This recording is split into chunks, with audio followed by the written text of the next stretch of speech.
મિત્રો આપણે વાત કરવાની છે વેરાવળ સોમનાથથી ડાયરેક્ટ દિલ્હી હરિદ્વાર ટ્રેન ચાલુ થાય એની માંગણી બાબત. મિત્રો, સોમનાથ ભારતનું પહેલું જ્યોતિર્લિંગ છે. સોમનાથ એ ભારતનું પહેલું જ્યોતિર્લિંગ છે અને પરમપિતા શિવ પરમાત્માનું એ પ્રથમ જ્યોતિર્લિંગ મને આપણા બાપનું મંદિર છે. અને સોમનાથની આજુબાજુ ફરવાના સ્થળો દીવ, જુનાગઢ, સાસણ, લાયન શો, દ્વારકા અને વેરાવળ પણ મોટું બિગ સિટી. અને આખા ભારતભરના લોકોની ઈચ્છા હોય છે, આસ્થા હોય છે કે સોમનાથ એક વખત દર્શન કરવા જાઓ. વિદેશના લોકો પણ એનઆરઆઈ ખૂબ વેરાવળ સોમનાથ આવતા હોય છે. પરંતુ કરુણતા એ છે કે દિલ્હી સાઈડથી કે હરિદ્વારથી ડાયરેક્ટ કોઈ ટ્રેન અહીંયા નથી.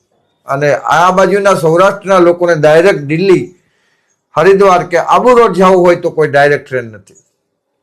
એટલે મિત્રો, નરેન્દ્ર મોદી સાહેબ, અમિતભાઈ શાહ, રેલવે મિનિસ્ટર અને રેલવે અધિકારીઓને, રેલવે મેનેજરશ્રીને મારી નમ્ર વિનંતી છે, અમારા સૌરાષ્ટ્રવાસીઓની, અમારું જલ કલ્યાણ ગ્રુપની, કે ભાઈ તમે ઝડપથી આ ટ્રેન સપ્તાહમાં કમસે કમ 2 વખત તો ચાલુ કરો. કમસે કમ 2 વખત તો ચાલુ કરો. લોકોની બહુ માંગણી છે, ખૂબ બદલવી પડે છે ટ્રેનો, અને ત્યારે દિલ્હી પહોંચાય છે અને દિલ્હીથી અહીં વેરાવળ પહોંચાય છે સોમનાથ. અથવા બસમાં આવવું પડે છે, પ્રાઇવેટ વાહન બાંધીને આવવું પડે છે, બહુ તકલીફ થાય છે. અને મિત્રો, બુલેટ ટ્રેન ને એ બધું તમે કરો છો સારું છે મિત્રો, પણ હવે આ એક ટ્રેન તો ચાલુ કરી દો. બોમ્બેની ડાયરેક્ટ ટ્રેન છે પણ અહીંની કોઈ ટ્રેન નથી.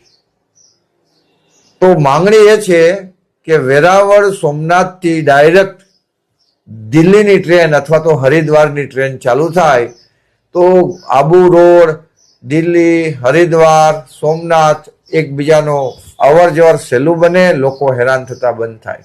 અને મને વિશ્વાસ છે કે રેલવે અધિકારીઓ અને મોદી સાહેબ આમાં રસ લેશે અને ખરેખર આ ટ્રેન મને એમ લાગે છે કે નજીકના ભવિષ્યમાં શરૂ થઈ જશે. મિત્રો, આ ક્લિપને શેર કરજો એટલે આપણો અવાજ ત્યાં સુધી પહોંચે. ધન્યવાદ.